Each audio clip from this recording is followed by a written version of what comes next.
Newsreel, real news, real quick. President Joe Biden expressed frustration about his age to AIDS recently in the White House. Quote, "You think I don't know how effing old I am," unquote, said the president in response to some of his more worrisome mistakes, such as repeating that his son Beau, who died of cancer, perished while serving in Iraq, forgetting that a congresswoman he shouted out in a speech had already passed away, awkwardly shaking French President Emmanuel Macron's hand for 42 seconds, and getting lost in the White House Rose Garden.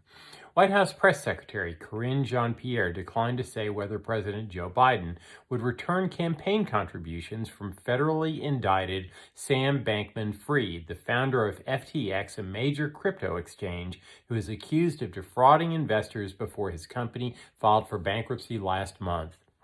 Less than 1% of Americans listed Russia as the top problem confronting the United States during the second half of 2022, according to a Gallup poll released on Tuesday.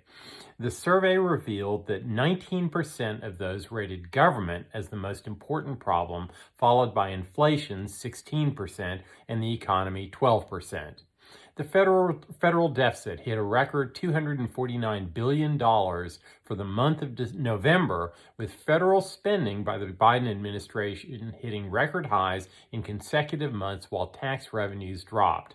Former Twitter CEO Jack Dorsey has issued a response to the recently leaked Twitter files, admitting to a host of major mistakes during his time as chief executive while warning against centralized control of the internet by government and corporations. President Biden signed the same-sex marriage protection legislation into law at the White House on Tuesday. After 4 straight three-quarter-point interest rate increases, the Federal Reserve Board on Wednesday will increase the federal funds rate by a half percentage point instead. A U.S. Air Force stealth nuclear bomber, suffered damage on the runway and caught fire on Saturday after having to make an emergency landing in Missouri.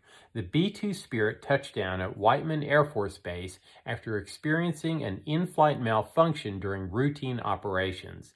And finally, the streets of Argentina turned into a party on Tuesday as the national soccer team beat Croatia by a comfortable 3-0 and earned this soccer-crazed South American country a spot in the World Cup finals. They will face either Morocco or France, who are playing their semifinal on Wednesday.